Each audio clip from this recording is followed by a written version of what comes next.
Hello everyone, welcome to my YouTube channel learn science and maths. और इस video में मैं आपको नंबर सिस्टम कराने वाली हूँ। आप देख सकते हैं।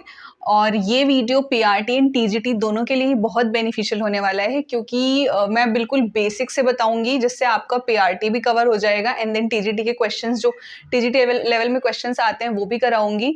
एंड सीटेट पेपर 1 पेपर 2 उन दोनों के लिए भी बहुत ज़्यादा बेनिफिशियल है। तो प्लीज़ वीडियो को पूरा एंड तक देखिएगा और चैनल पर अगर नए हैं तो सब्सक्राइब कर लीजिएगा।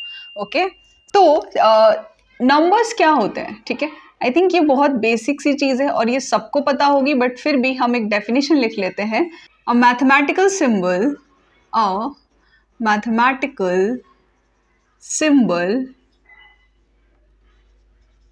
represented by a set of digits,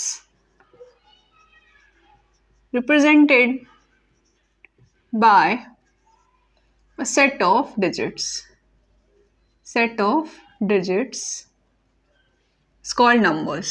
इन्हीं को नंबर्स बोलते हैं। कौन कौन से नंबर्स होते हैं इसमें सेट ऑफ डिजिट्स में? आपके 0 से शुरू होता है। 0 1 2 3 4 5 6 7 8 एंड 9, ठीक है। उसके बाद आता है कि न्यूमरेशन सिस्टम दो तरीके से होता है, एक तो इंडियन और दूसरा होता है इंटरनेशनल। न्यूमरेशन सिस्टम कैसे होता है? दो तरीके से। न्यूमरेशन सिस्टम ये आपके कैसे रिप्रेजेंट करते हैं? टू टाइप से। सबसे पहला आपका होता है इंडियन सिस्टम, जो कि हम बचपन से पढ़ते हुए आ रहे हैं, ठीक है, इंडियन सिस्टम। एंड दूसरा होता है आपका international system. International system, Indian system तो सबको पता होगा कि इंडियन सिस्टम में क्या आता है। वंस, टेंस, 100, 1000, 10,000, लाख, 10 लाख, करोड़, 10 करोड़, ऐसे ही चलता है आपका। कैसे लिखते, इसको लिख लीजिए। पहले क्या होगा आपका? वंस, ठीक है, देन आपका हो गया टेंस, देन 100, देन आपका आ गया 1000, फिर आपका आया 10,000, देन 1000, 10,000, देन लाख, 10 लाख, ठीक है, करोड़, देन फिर आपका 10 करोड़, ठीक है। और इंटरनेशनल सिस्टम में क्या होगा? वंस, टेंस, 100, 1000, देन 10,000, देन 100,000, फिर million, 10 million, and then 100 million, फिर आपका आता है बिलियन, 10 बिलियन, ऐसे आपका चलता रहेगा। तो यहाँ तक क्लियर है आप सबका? अब नेक्स्ट बढ़ते हैं हम कुछ क्वेश्चंस की ओर। एक क्वेश्चन करते हैं इस पे। मैंने एक क्वेश्चन दिया आपको और आपको इसे फिगर में कन्वर्ट करना है। Question is 8 crore. ये पीआरटी लेवल पे जनरली पूछते हैं या सीटेट पेपर 1 में आपको पूछा जाता है ऐसे क्वेश्चंस को। तो मैंने दिया 8 करोड़ 47 लाख 90। कैसे लिखेंगे इसे फिगर्स में, बताइए। आपको इसे फिगर्स में लिखना है। कैसे लिखेंगे? 8 करोड़ 47 लाख 90, ठीक है, बहुत आसान है इसे लिखना। क्या क्या होगा? 8 4 7 90 है, देन एक 0 एंड 9 0। काउंट करिए, देखिए। वंस, टेंस, 100, 1000, 10,000, लाख, 10 लाख, करोड़, ठीक है। 8 करोड़ 47 लाख 90, यहाँ तक क्लियर है। नेक्स्ट है value of digits.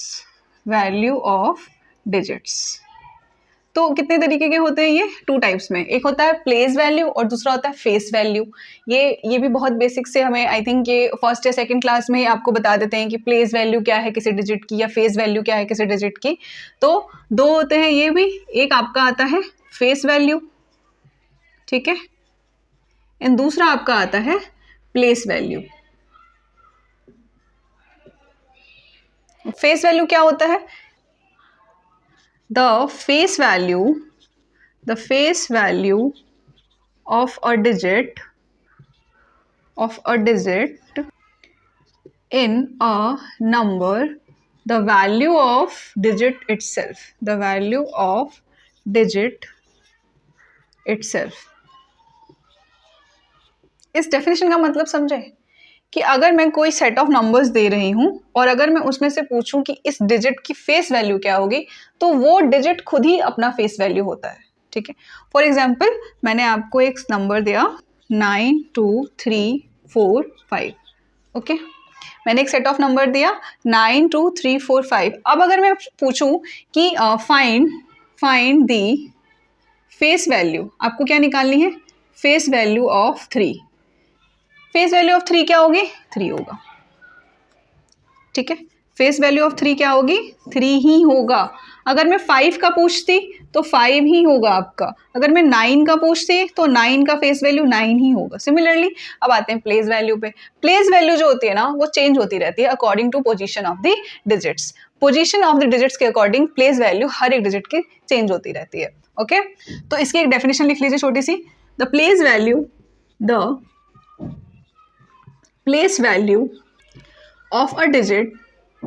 of a digit in a number changes according to its position, ठीक है। पोजीशन के अकॉर्डिंग जो प्लेस वैल्यू होती है किसी भी सेट ऑफ नंबर्स, डिजिट्स की सेट ऑफ नंबर्स में, वो चेंज होती रहती है। फॉर एग्जाम्पल मैं यही वाला एग्जाम्पल ले रही हूँ। एग्जाम्पल मैंने आपको दिया 9 2 3 4 एंड 5, ठीक है। अब मैं आपसे पूछती हूँ कि बताइए मुझे 5 की प्लेस वैल्यू क्या है? आपको प्लेस वैल्यू बतानी है, तो प्लेस वैल्यू 5 की क्या होगी बताइए? वंस पे है ना, ये वंस होता है, ठीक है। इधर से तो काउंट करते हैं, वंस, टेंस, 100, 1000, 10,000, ठीक है। 5 की प्लेस वैल्यू क्या है आपकी? 5 है, यानी कि 5 आएगा ये, क्योंकि किसी की भी पावर अगर 0 होती है 10 to 5 × 10 की पावर 0 है, यानी कि ये वंस का है, तो 5 × 10 की पावर 0, 10 की पावर 0 हो या 100 की पावर 0 हो, किसी की पावर अगर आप 0 लगा देंगे तो 1 हो जाती है उसकी वैल्यू, तो कितना हो जाएगा? 5। लेकिन अगर मैं पूछूं बताइए 2 की प्लेस वैल्यू क्या है, ठीक है, 2 की प्लेस वैल्यू क्या है, तो 2 की प्लेस वैल्यू क्या होगी? 2 किस पे है? वंस, टेंस, 100, 1000, किस पे है? 1000 पे है ये, ठीक है। तो 2 की प्लेस वैल्यू कितनी हो गई? 2000। 2 की प्लेस वैल्यू कितनी हो गई? 2000, ठीक, यानी कि 2 × 10 की पावर 3। तो आपको पता लग रहा होगा वंस यूनिट का कितना होता है। अगर वंस यूनिट पे बताऊं मैं, वंस यूनिट का बताऊं यानी यूनिट डिजिट का, तो place value of unit digit क्या होती है? Place value of unit digit क्या होगी? 10 की power 0, right. Then similarly place value of tens digit, tens की क्या होती है आपकी? 10 की power 1। Place value of 100 digit, यहाँ पे आप 100 लिख लीजिए। प्लेस वैल्यू ऑफ 100 डिजिट ये क्या होगी? 10 की पावर 2। ऐसी प्लेस वैल्यू ऑफ 1000 10 की पावर 3, प्लेस वैल्यू ऑफ 10,000 10 की पावर 4, ऐसे ही चलता रहेगा आपका, ठीक है। तो प्लेस वैल्यू जो है हर एक नंबर की चेंज होती है according to its position. Like ये वंस पे है तो 5 हुआ, टेंस अगर मैं 4 का पूछती तो 40 हो जाता, अगर मैं 3 का पूछती तो 300 हो जाता, अगर मैं 2 का पूछती तो 2000 हो जाएगा, ठीक है। अब बढ़ते हैं हम कि टाइप्स ऑफ नंबर, कितने टाइप्स के नंबर होते हैं, मतलब positive number, negative number, natural number, whole number, ये सारा कुछ, ठीक है। तो मैं 12 to 13 टाइप्स बताने वाली हूँ, इसे मैं इरेज कर रही हूँ। अच्छा, टाइप्स ऑफ नंबर करने से पहले ना एक फेस वैल्यू और प्लेस वैल्यू वाला एक क्वेश्चन कर लीजिए। फॉर एग्जाम्पल मैं यहाँ पे एक क्वेश्चन दे रही हूँ आपको।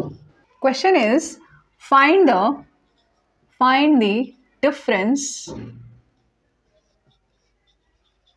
difference of place value and face value of 5 in a given number। Number में दे रही हूँ आपको 8 6 5 4 3 2, ठीक है। अब इसमें आपको 5 की प्लेस वैल्यू भी बतानी है और फेस वैल्यू बतानी है, और फिर जो भी आएगा उसका डिफरेंस भी फाइंड करना है, ठीक है। तो कितना आएगा? प्लेस वैल्यू कितनी होगी 5 की आपकी? यहाँ से काउंट करिए, वंस, टेंस, 100, 1000, यानी कि 5 1 2 3 5000, ठीक है। ऐसे सिमिलरली अगर मैं फेस वैल्यू निकालूं, फेस वैल्यू होगी इसकी 5, क्योंकि किसी भी डिजिट का जो फेस वैल्यू होता है वो डिजिट ही होता है, ओके। तो अब इसका डिफरेंस निकालना है आपको, डिफरेंस बताइए कितना होगा।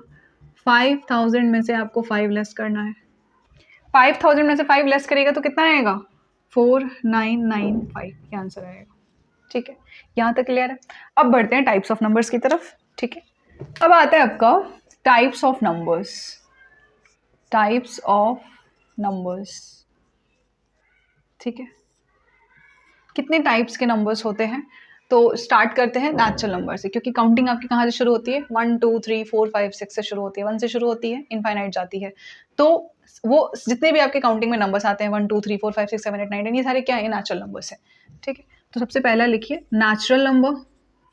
अब नेचुरल नंबर क्या होता है भाई, सबको पता है आई थिंक ये, the number which start from 1 1 2 3 4 1 to infinity जो नंबर्स जा रहे हैं पॉजिटिव नंबर्स उनको बोलते हैं नेचुरल नंबर्स। ठीक है, 1 2 3 ये सारे क्या है आपके नेचुरल नंबर हैं। सेकेंड आपका आता है होल नंबर। होल नंबर क्या होता है, होल नंबर 0 से शुरू होता है। होल नंबर के अंदर सारे नेचुरल नंबर आ जाते हैं। होल नंबर के अंदर सारे नेचुरल नंबर आ जाते हैं। ठीक है, इंक्लूडिंग 0 ऑल्सो। बट अगर आपसे पूछ ले कि क्या नेचुरल नंबर होल नंबर होता है, नहीं, नेचुरल नंबर होल नंबर नहीं होगा। क्यों, क्योंकि नेचुरल नंबर में 0 इंक्लूड नहीं होता है। लेकिन अगर आपसे क्वेश्चन पूछे कि क्या होल नंबर नेचुरल नंबर को कंटेन करता है, बिल्कुल, होल नंबर में सारे के सारे नेचुरल नंबर होते हैं इंक्लूडिंग 0 ऑल्सो। ठीक है, तो ये कौन से होते हैं, 0 1 2 3 और ये जाता है आपका इन्फिनिटी तक। देन आपका उसके बाद आता है integers. Third one is integer.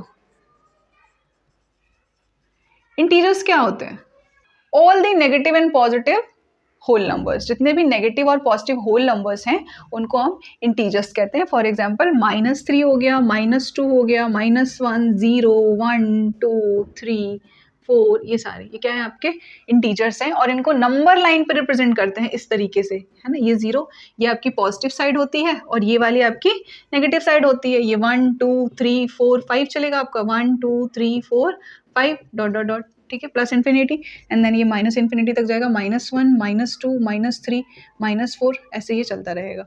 तो इनको इंटीजर्स को हम नंबर लाइन पे रिप्रेजेंट भी कर सकते हैं। तो all the whole numbers which is both positive and negative are called integers. Then आपका आता है पॉजिटिव नंबर एक, इसी में फोर्थ टाइप आपका हो जाता है पॉजिटिव नंबर्स। तो पॉजिटिव नंबर्स कौन से हैं, जो राइट साइड हैं नंबर लाइन पे, जो 0 के राइट साइड होते हैं ना वो पॉजिटिव होते हैं आपके। ठीक है, the number which is represented on the right side of the 0 on the number line is called positive numbers. 0 से स्टार्ट किया आपने एंड देन ये 1 2 3 4 5 जो इस तरफ की ओर चल रहे हैं ये सारे क्या हैं, पॉजिटिव नंबर्स हैं। एंड इसी में एक और टाइप है, फिफ्थ टाइप आपका नेगेटिव नंबर का। तो जो 0 के लेफ्ट साइड में रिप्रेजेंट किए जाते हैं, मतलब इस साइड माइनस में -1 -2 -3 -4 ये सारे क्या है आपके नेगेटिव नंबर्स हैं। तो positive numbers and negative numbers clear हो गया। देन बढ़ते हैं इवन नंबर, ऑड नंबर क्या होते हैं। आई थिंक ये सबको 5 टाइप्स पढ़ चुके हैं। 6 है आपका इवन नंबर। ठीक है, इवन नंबर। और 7th है आपका ऑड नंबर। अब इवन नंबर क्या होता है, ऑड नंबर क्या होता है। तो इवन नंबर वो नंबर्स होते हैं जो 2 से डिविजिबल होते हैं। The number which is divisible bye 2 is called even number and the number which is not divisible by 2 is called odd number. ठीक, तो इवन नंबर कौन से होंगे, जो डिविजिबल होंगे। Number which is divisible bye 2, which is divisible bye 2 वो सारे क्या होंगे, इवन नंबर होंगे। फॉर एग्जाम्पल मैंने ले लिया 2 4 6 8 ये सारे क्या है, इवन नंबर हैं। और ऑड नंबर कौन से होते हैं, number which is not divisible by 2, which is not divisible by 2 जो 2 से डिविजिबल नहीं है वो सारे क्या है, ऑड नंबर है। फॉर एग्जाम्पल 3 5 7 9 ये सारे क्या है, ऑड नंबर्स है। ठीक, तो 8th है आपका रैशनल नंबर। रैशनल नंबर किसे कहते हैं, the number which is represented in the form of p by q, the number which is represented in the form of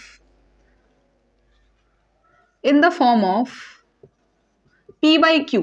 p by q के form में जिस नंबर्स को represent कर सकते हैं उसे हम बोलते हैं rational number. Where q not equals to 0, where Q जो है वो आपका 0 नहीं होना चाहिए। यहाँ पे P क्या है, P आपका PYQ के फॉर्म में होता है ना, P आपका क्या है, ये न्यूमरेटर है, ठीक है, एंड Q क्या है, डिनोमिनेटर है। तो डिनोमिनेटर 0 नहीं होना चाहिए। अगर डिनोमिनेटर 0 हो जाएगा तो वो रैशनल नंबर नहीं है। फॉर एग्जाम्पल मैंने यहाँ पे आपको लिखा कि 1/0 और मैं पूछती हूँ ये क्या ये रैशनल है, नहीं ये रैशनल नहीं है। क्यों, क्योंकि डिनोमिनेटर 0 है जी। जब डिनोमिनेटर 0 है तो रैशनल होगा ही नहीं। पर अगर मैं लिख दूं यहीं पे आपका एग्जाम्पल 0/1, तो क्या ये रैशनल है, हाँ ये रैशनल नंबर है, क्योंकि डिनोमिनेटर 0 नहीं होना चाहिए। कंडीशन सिर्फ इतनी सी है कि डिनोमिनेटर 0 नहीं होना चाहिए, वेयर P एंड Q जो आपके ये होते हैं ये इंटीजर्स होते हैं कोई, ठीक है, ये कोई भी इंटीजर्स हो सकते हैं, पॉजिटिव नेगेटिव एनीथिंग, ठीक। तो P और Q क्या है, कोई इंटीजर है, where Q not equals to 0। Okay, clear है यहाँ तक। अब है आपका इरेशनल नंबर, नाइन्थ, 8 टाइप हो चुका है, 9th टाइप है इरेशनल नंबर। 9th है टाइप आपका इरेशनल नंबर, बहुत आसान। जैसे रैशनल, आप रैशनल नंबर है, रैशनल नंबर को P बाई Q के फॉर्म में रिप्रेजेंट करते हैं, इरेशनल को P बाई Q के फॉर्म में रिप्रेजेंट नहीं कर सकते हैं। तो क्या होगा इसका definition, the number which can not be represented in the form of P by Q, the number which can not be represented in the form of P by Q, in the form of P by Q is called irrational number। उसको हम क्या बोलते हैं, irrational number बोलते हैं। For example मैं कुछ भी ले रही हूँ यहाँ पे, जैसे आपका √7 हो गया, √2 हो गया, √3 हो गया, इनको P by Q के फॉर्म में रिप्रेजेंट नहीं कर सकते हैं, इसलिए क्या है ये सारे irrational numbers हैं, ठीक। 10th टाइप कौन सा है, प्राइम नंबर। 10th है आपका प्राइम नंबर, ठीक है। तो प्राइम नंबर क्या होता है, the number which is divisible by 1 और इटसेल्फ। ऐसे नंबर्स जो या तो सिर्फ खुद से डिविजिबल हो या तो 1 से, जिसके सिर्फ 2 फैक्टर हो, एग्जैक्टली 2 फैक्टर्स मिलने चाहिए, उससे ज्यादा नहीं, तो वो क्या है, प्राइम नंबर्स हैं। The number which has exactly 2 factors,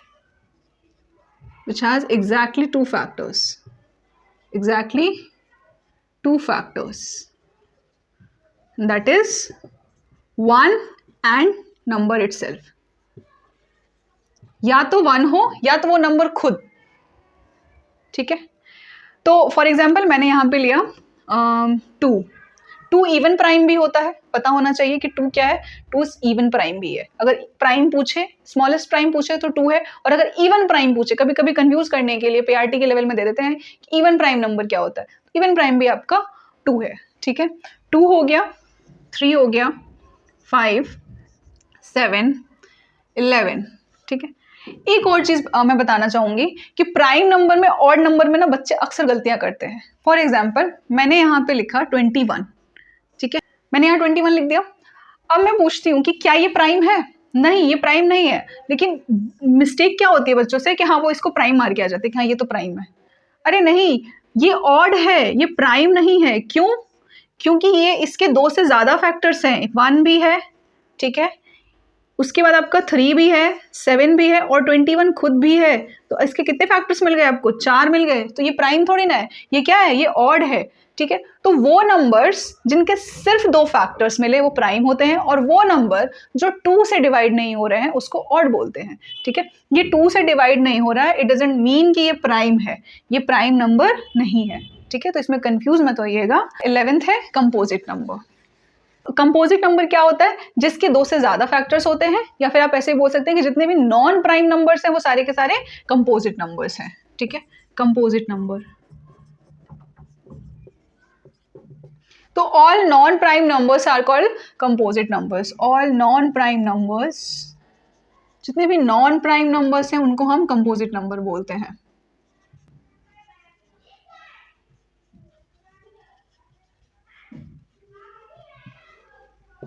ठीक है, या फिर वो नंबर्स जिनके 2 से ज्यादा फैक्टर्स हैं, the number which has more than 2 factors is called composite number. For example आपका हो गया 4, 6, 8, 9, 10, ये सारे क्या है आपके कंपोजिट नंबर्स हैं।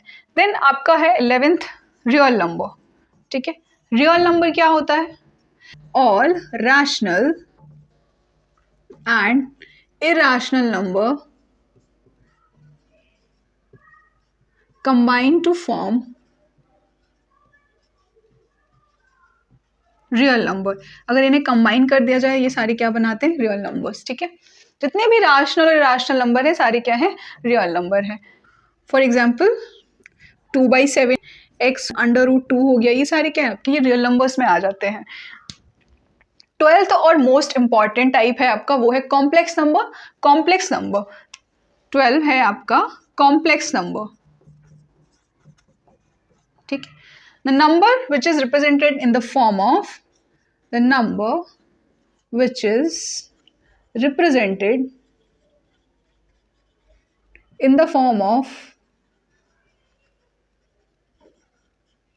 a plus iota b। ठीक है, a प्लस आयोटा b के फॉर्म में जो नंबर्स रिप्रेजेंटेड होते हैं उनको बोलते हैं कॉम्प्लेक्स नंबर। और कॉम्प्लेक्स नंबर को डिनोट किससे करते हैं? z से भी करते हैं। ठीक है, और कहीं कहीं पे इसे c से भी करते हैं डिनोट। ठीक है, तो क्या होता है? z equal to a plus iota b। ठीक, ये वाले पार्ट को रियल पार्ट बोलते हैं। ये जो ए वाला पार्ट है ये रियल होता है, और ये जो पूरा बी पार्ट है इसको हम इमेजिनरी बोलते हैं। ठीक है, क्योंकि इसके साथ ये जो आयोटा अटैच है इसकी वजह से ये कौन सा है? ये इमेजिनरी है। तो ये वाला रियल नंबर और ये वाला इमेजिनरी नंबर हो जाता है। ठीक, आयोटा की वैल्यू कितनी होती है? आयोटा की वैल्यू होती है √(-1). ठीक, आयोटा की वैल्यू कितनी होती है? √(-1) होती है। तो ये टाइप्स है आपके, टाइप्स ऑफ नंबर्स खत्म हो चुके हैं। नेक्स्ट है digits of number. Digits of number क्या है? डिजिट्स ऑफ नंबर बहुत छोटा सा टॉपिक है ये, डिजिट्स ऑफ नंबर का। तो सबसे पहला इसमें आता है 2 डिजिट नंबर। 2 डिजिट नंबर कैसे फॉर्म करते हैं? 2 डिजिट नंबर, तो 2 डिजिट नंबर क्या होता है? इफ टेंस प्लेस और digit of a number is x, अगर टेंस प्लेस पे x है एंड यूनिट डिजिट पे y है, तो जो 2 डिजिट नंबर बनेगी वो क्या बनेगी? 10x plus y। इस तरीके से रिप्रेजेंट करते हैं। उसके बाद आपका आता है सेकंड फॉर्म। ये डेफिनेशन थी 2 डिजिट नंबर की, लिख लीजिए कि अगर टेंस प्लेस पे x दे रखा है और यूनिट प्लेस पे y दे रखा है तो उसको इस तरीके से बनाते हैं 2 डिजिट नंबर को, 10x प्लस y। नेक्स्ट है आपका n डिजिट ग्रेटेस्ट नंबर। ठीक है, n डिजिट का अगर कोई ग्रेटेस्ट नंबर बनाना हो आपको तो ये कैसे होगा? तो अगर n डिजिट का आपसे ग्रेटेस्ट नंबर पूछ ले तो आपको कुछ नहीं करना है। 9 is written as many time as the value of n। n की जो भी वैल्यू दे रखी होगी, चाहे वो 3 दे, 4 दे, 1 दे, 2 दे, 5 दे, कुछ भी दे, उतने टाइम्स आपको 9 लिख देना है, तो ग्रेटेस्ट डिजिट नंबर फॉर्म हो जाता है। फॉर एग्जाम्पल अगर पूछता है कि 5 डिजिट का बताओ ग्रेटेस्ट नंबर क्या होगा, तो सिंपली क्या करना? 99999, ये हो गया 5 डिजिट का ग्रेटेस्ट नंबर। सिमिलरली ऐसे आपका थर्ड आता है lowest, n digit lowest number. n digit lowest number, तो n डिजिट का लोएस्ट नंबर क्या होगा? आपको सबसे पहले फर्स्ट ऑफ ऑल आपको 1 लिखना है। ठीक है, एंड देन n-1 टाइम आपको 0 लिखना है। अगर आपसे 5 डिजिट का लोएस्ट नंबर पूछता है तो सबसे पहले आप क्या लिखेंगे? मैंने पूछा, क्वेश्चन है आपका कि मुझे बताओ 5 डिजिट का लोएस्ट नंबर क्या होगा? 5 डिजिट का लोएस्ट नंबर बताना है आपको, क्या होगा? तो क्या करेंगे आप?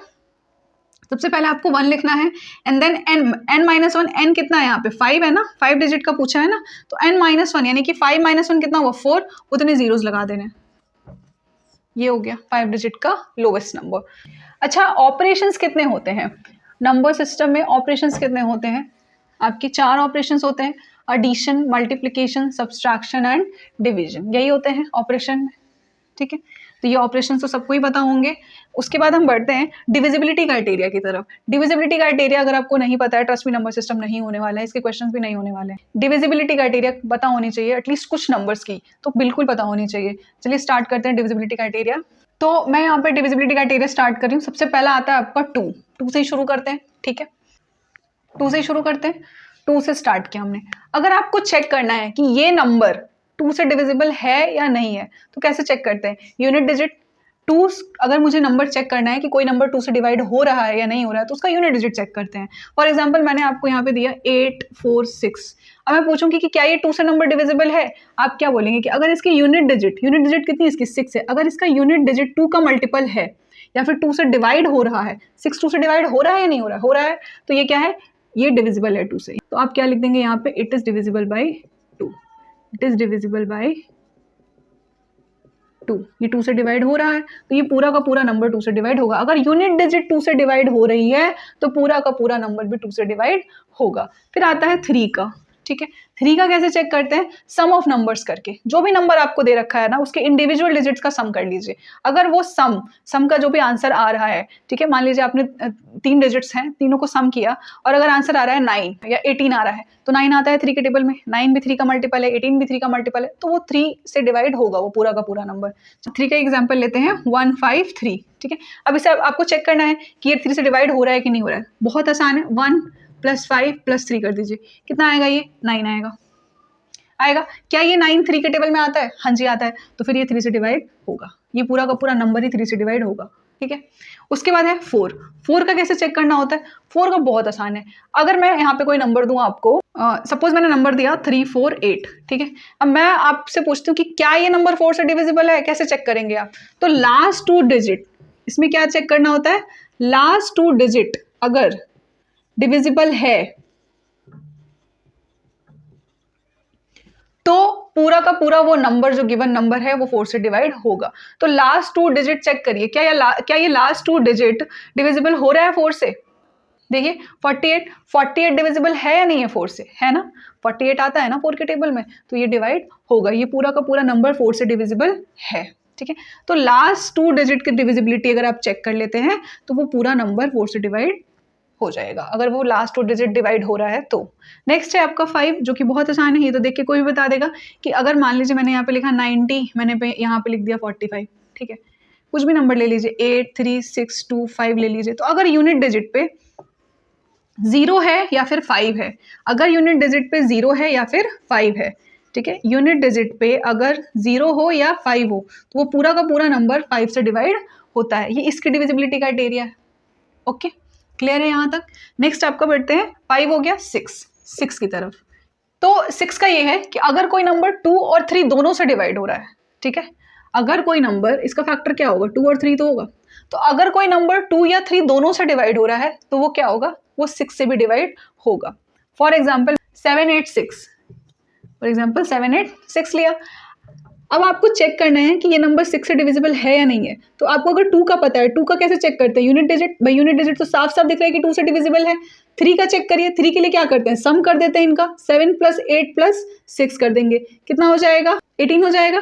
तो यानी कि ये 2 से भी, अगर आप 7 + 8 + 6 कर रहे हैं तो देखिए 18 हो रहा है कि नहीं हो रहा है। तो ये एक तो 2 से भी चेक हो गया और 3 से भी चेक हो गया। तो जब 2 और 3 दोनों से डिविजिबल है तो ऑब्वियस सी बात है 6 से भी डिविजिबल होगा, तो पूरा का पूरा डिजिट ये 6 से डिविजिबल है। तो 6 की डिविजिबिलिटी क्राइटेरिया क्या है? 2 and 3। अगर 2 and 3 दोनों से डिविजिबल है तो फिर वो नंबर 6 से भी डिविजिबल होगा। देन आते हैं 7, कि 7 का क्या है क्राइटेरिया? 7 की डिविजिबिलिटी चेक करने का सबसे ईजी तरीका है, देखिए मैंने यहाँ पे नंबर दिया आपको 658 दे दिया, ठीक है, कुछ नहीं करना है आपको। जो लास्ट की डिजिट है ना, जो लास्ट वाली डिजिट है, इसका 2 टाइम्स कर लीजिए, 2 × 8 कर लीजिए, कितना हो जाएगा? 16, ठीक है। लास्ट की डिजिट का आपको 2 टाइम्स करना है और जो रिमेनिंग डिजिट आपकी बच गई है उसमें से आपको इसे लेस कर देना है, यानी कि 65 - 16 कर देना है। तो कितना हो जाएगा ये बताइए? ये 49 आएगा, 49 आ जाएगा। तो ये क्या, ये 49 7 के टेबल में आता है या नहीं आता है? 49 7 का मल्टीपल है। अगर किसी भी यूनिट डिजिट का अगर हम ट्वाइस कर रहे हैं और ट्वाइस करने के बाद रिमेनिंग डिजिट में से लेस करने के बाद अगर कोई ऐसा डिजिट मिल रहा है जो या तो 7 का मल्टीपल है या फिर 0 है, अगर ये 0 बन जाता या फिर 7 का मल्टीपल आए तो वो क्या होगा? वो 7 से डिविजिबल होगा, ठीक। यहाँ पे अगर 49 की जगह अगर 0 भी आएगा तो 0 आए या 7 का मल्टीपल आए, वो डिजिट पूरी की पूरी, वो जो नंबर है आपकी, गिवन नंबर है जो आपका, वो 7 से डिवाइड हो जाएगा, ठीक है।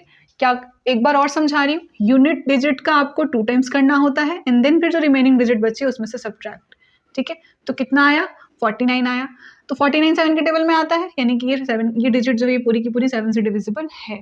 या फिर अगर डिफरेंस 0 आ जाए या फिर कोई ऐसा नंबर लिया जिसका डिफरेंस 0 आ गया तो भी वो नंबर क्या होगा? 7 से डिविजिबल होगा। प्रोसेस लेकिन ये वाला अप्लाइड होना चाहिए इस नंबर्स पे। 8 की डिविजिबिलिटी क्राइटेरिया कैसे चेक करते हैं? लास्ट 3 डिजिट, अगर लास्ट 3 डिजिट 8 से डिविजिबल है तो पूरा का पूरा सेट ऑफ नंबर 8 से डिविजिबल होगा। फॉर एग्जाम्पल मैंने यहाँ लिखा 4 8 3 2 0, ठीक है। ऐसे कोई एग्जाम्पल ले लिया मैंने। अब बताइए कि क्या ये नंबर 8 से डिविजिबल है? मैंने क्या बताया था, लास्ट 3 डिजिट अगर डिविजिबल है, लास्ट 3 डिजिट अगर डिविजिबल है, यानी कि ये वाली, तो पूरा का पूरा सेट ऑफ नंबर भी डिविजिबल होगा। 320 है, चेक करिए आता है ना, 32 आता है कि नहीं आता है 8 के टेबल में? 32 आता है, 320 यानी कि 40 टाइम्स में जा रहा है ये, ठीक है। अरे 8 4 जा 32 और ये 0 तो 40 हो गया, 40 टाइम्स में जा रहा है, यानी कि ये पूरा का पूरा नंबर 8 से डिवाइड होगा। 8 की डिविजिबिलिटी क्राइटेरिया क्या होती है, लास्ट 3 डिजिट को बस चेक कर लीजिए कि वो डिवाइड हो रहा है या नहीं हो रहा है। अगर लास्ट 3 डिजिट डिवाइड हो रही है 8 से, तो पूरा का पूरा नंबर 8 से डिविजिबल हो जाता है। देन है आपका 9। 9 का कैसे चेक करते हैं? सिमिलरली जैसे 3 का चेक करते हैं वैसे 9 का भी चेक करेंगे। फॉर एग्जाम्पल मैंने लिखा 8163। अब बताइए कि ये नंबर 9 से डिविजिबल है या नहीं है, तो कैसे चेक करना है? 8 + 1 + 6 + 3 कितना आएगा? ये 8 + 1 9 एंड 6 + 3 ये भी 9 और ये भी 9, तो ये क्या हो गया? 18 हो गया, यानी कि ये 9 से डिविजिबल है। चेक हो गया कि हाँ ये भी 9 से डिविजिबल, अगर मल्टीपल आ रहा है तो मतलब कि 9 से डिविजिबल होगा। नेक्स्ट है आपका 10। 10 का सिंपल सा है, अगर यूनिट डिजिट पे 0 है, यूनिट डिजिट पे अगर 0 है तो वो नंबर 10 से डिविजिबल होता है। यूनिट डिजिट 0 होनी चाहिए, कुछ भी लिख लीजिए 81620, तो ये क्या है? 0 है ना यूनिट डिजिट पे, तो ये 10 से डिविजिबल है, 10 से डिविजिबल होगा ये। देन है आपका 11। 11 की डिविजिबिलिटी क्राइटेरिया क्या है? फॉर एग्जाम्पल मैंने यहाँ पे एक नंबर लिया 286542 ऑल्टरनेटिव्स देख लीजिए, 1 और 6 का, देन 6 एंड 4 का, एंड देन 4 एंड 3 का, ठीक। उसके बाद 2 + 6 + 4 + 3 करना था, ठीक है। ये तो आपके ऑड प्लेसेस का सम हो गया। देखिए 1 ये फर्स्ट पोजीशन पे है, ये थर्ड पे है, ये आपका 5th पे है एंड ये 7th पे है, तो ये ऑड का हो गया। ऑड का सम ये कितना आएगा? 15 आएगा। एंड देन इवन का देखिए, इवन पे कौन सा था? 8 था, 5 था। देन और कौन सा बचा आपके पास? इसके ऑल्टरनेटिव 2 बचा, ठीक। तो यहाँ पे आपको ऐड करना है 8 + 5 + 2, कितना हो जाएगा ये भी 15 हो गया। तो अगर मैं इन दोनों का डिफरेंस निकालूं, मैंने क्या बोला था, डिफरेंस जो होगा sum of even and odd places का, तो या तो 0 आना चाहिए या 11 का मल्टीपल आना चाहिए। तो अगर मैं इसका डिफरेंस निकालूं, 15 - 15 करूं, तो ये क्या आ रहा है? 0 आ रहा है। तो या तो 0 आए या तो कोई 11 का मल्टीपल आए, तो वो क्या होगा? वो नंबर 11 से डिविजिबल होगा। 0 आ रहा है यानी कि ये पूरा नंबर 11 से डिवाइड ईजिली हो जाएगा, ठीक है। अब है आपका 12 का। अब 12 का चेक करना है। 12 का डिविजिबिलिटी क्राइटेरिया क्या होता है? अगर कोई नंबर 4 और 3 से डिवाइड हो रहा है, if a number is divisible bye 4 and 3, अगर कोई नंबर 4 और 3 दोनों से डिवाइड हो रहा है तो वो 12 से भी डिवाइड होगा। अगर इन दोनों से डिवाइड हो रहा है तो वो 12 से भी डिवाइड होगा। फॉर एग्जाम्पल मैंने यहाँ पे लिखा 780, ठीक है। तो 4 का क्या था? 4 में ये देखते थे कि अगर लास्ट 2 डिजिट डिवाइड हो रही है तो वो पूरा का पूरा नंबर भी 4 से डिवाइड होगा। लास्ट 2 डिजिट में कितना है? 80 है, तो ये तो 4 से डिवाइड हो रहा है, यानी कि ये नंबर पूरा का पूरा आपका 4 से डिविजिबल है। और अगर 3 से भी डिविजिबल है तो फिर वो 12 से हो जाएगा इजीली। 3 का कैसे चेक करते थे? सम कर देते थे, इन दोनों का सम करिए, कितना आ जाएगा? 15 आ जाएगा। तो ये नंबर 4 से भी डिविजिबल हो गया और 3 से भी डिविजिबल हो गया, तो यानी कि ये 12 से तो डिवाइड होगा ही होगा। ये नंबर आपका डिविजिबल हो जाएगा, ये वाला नंबर डिविजिबल हो जाएगा आपका 12 से। यहाँ तक क्लियर है? अब बढ़ते हैं 13 का, कि 13 की डिविजिबिलिटी क्राइटेरिया क्या होती है। 13 की डिविजिबिलिटी क्राइटेरिया क्या है? 13 की डिविजिबिलिटी क्राइटेरिया ये है कि अगर आपके पास कोई नंबर दिया है तो उसकी लास्ट की जो 3 डिजिट होगी, ठीक है, लास्ट 3 डिजिट का आपको 4 टाइम्स करना है, और फिर जो रिमेनिंग नंबर बच गया है, ठीक है, लास्ट 3 डिजिट उठा लिया आपने, उसको 4 टाइम्स 4 से मल्टीप्लाई किया, जो भी आंसर आया उसको जो रिमेनिंग नंबर था बचा हुआ उसके साथ ऐड कर दीजिए। अगर ऐड करने के बाद वो नंबर डिविजिबल हो रहा है 13 से, यानी कि पूरा का पूरा नंबर आप 13 से डिविजिबल होगा, ठीक। फॉर एग्जाम्पल 13026 लिखा, ठीक। अब आपको क्या करना है, मैंने क्या बोला, लास्ट 3 नंबर्स, अगर लास्ट 3 नंबर्स को मल्टीप्लाई करना है, किससे मल्टीप्लाई करना है? 4 से, 4 टाइम्स ऑफ लास्ट 3 नंबर्स, ठीक है। तो ये हो जाएगा, यानी कि 026 इसको किससे मल्टीप्लाई करना है? 4 से। लास्ट 3 नंबर का 4 टाइम्स, ये कितना आ जाएगा? 104 हो जाएगा, ठीक है। और कितना बच गया आपके पास, 13 बचा ना, सिर्फ 13 बचा था। तो आप 13 + 104 किया तो कितना आएगा, 117। 117 आता है ना 13 के टेबल में, 9 टाइम्स में 117 आया, यानी कि ये पूरा का पूरा नंबर जो है ये 13 से डिविजिबल है। ये था इसके चेक करने का डिविजिबिलिटी क्राइटेरिया। लास्ट 3 डिजिट का 4 टाइम्स प्लस जो भी आंसर आया उसमें रिमेनिंग नंबर को ऐड कर देना है। तो ऐड करने के बाद जो भी आंसर आएगा अगर वो डिविजिबल है 13 से, तो यानी कि पूरा का पूरा ये नंबर आपका 13 से डिवाइड हो जाएगा। ठीक है। और नेक्स्ट पढ़ते हैं, डिविजिबिलिटी क्राइटेरिया पे एक क्वेश्चन आता है जो आपका सीटेट पेपर 2 में, स्पेशली टीजीटी लेवल में जो क्वेश्चन आता है वो करते हैं, और बहुत रिपीटेड क्वेश्चन है जो कि हर बार आ रखा है। ठीक, तो वो क्वेश्चन पहले सॉल्व करते हैं। तो क्वेश्चन है आपका कि if the 7 digit number 134x58y is divisible by 72 then find the value of इतना। ठीक है, इसका आपको वैल्यू निकालना है। तो इसकी वैल्यू निकालने के लिए आपको सबसे पहले x एंड y की वैल्यू पता होनी चाहिए कि कितनी है, तभी आप इसकी वैल्यू निकाल सकते हैं। अब कैसे करेंगे सॉल्व, ये बहुत ज्यादा रिपीटेड क्वेश्चंस है, हर बार एक क्वेश्चन पेपर 2 में ऐसा देते हैं टीजीटी वाले में, पेपर सीटेट के। तो प्लीज बहुत ध्यान से देखिएगा, बहुत ही ज्यादा आसान है। चलिए सॉल्व करते हैं साथ में कि ये किससे, ये नंबर किससे डिविजिबल है, पूरा का पूरा 72 से। तो 134x58y इज डिविजिबल बाय 72। तो मैं अगर डिविजिबिलिटी क्राइटेरिया के अकॉर्डिंग चेक करूं तो सिर्फ हमें 2 ही फैक्टर लेना है यहाँ पे, 8 और 9। ठीक है, 8 और 9। तो सबसे पहले 8 पे चेक करेंगे, फिर 9 पे चेक करेंगे। 8 का कैसे चेक करते थे, लास्ट 3 डिजिट अगर आपके डिविजिबल हैं तो वो पूरा का पूरा नंबर 8 से डिवाइड होता था। तो अगर मैं 5, 8 और y ले रही हूँ, ठीक है, यहाँ पे ऐसा क्या रखेंगे कि 8 से डिवाइड हो जाए। अगर मैं यहाँ पे 4 रख दूँ, अगर मैं यहाँ पे 5, 8, अगर मैं यहाँ 4 रख दूँ, तो क्या ये नंबर 8 से डिविजिबल है, चेक करिए। हाँ जी, ये पूरा का पूरा नंबर 8 से डिविजिबल है, चेक कर सकते हैं। अगर बिलीव नहीं होगा तो 5, 8, 4 है, 8 से चेक करिए, 7, 56 हुआ ये, 2, देन 4, 3, तो ये 73 टाइम्स में ये पूरा का पूरा नंबर आपका 24 एंड देन लेस किया, खत्म। ठीक है, तो ये डिविजिबल है, यानी कि आपको y की वैल्यू तो मिल गई, यहीं पे 4 मिल गई। अब होता है कि x की वैल्यू कैसे निकालना है, तो इसके लिए क्या करते थे, 9 के लिए सबका सम करते थे, सम करना होगा x की वैल्यू के लिए।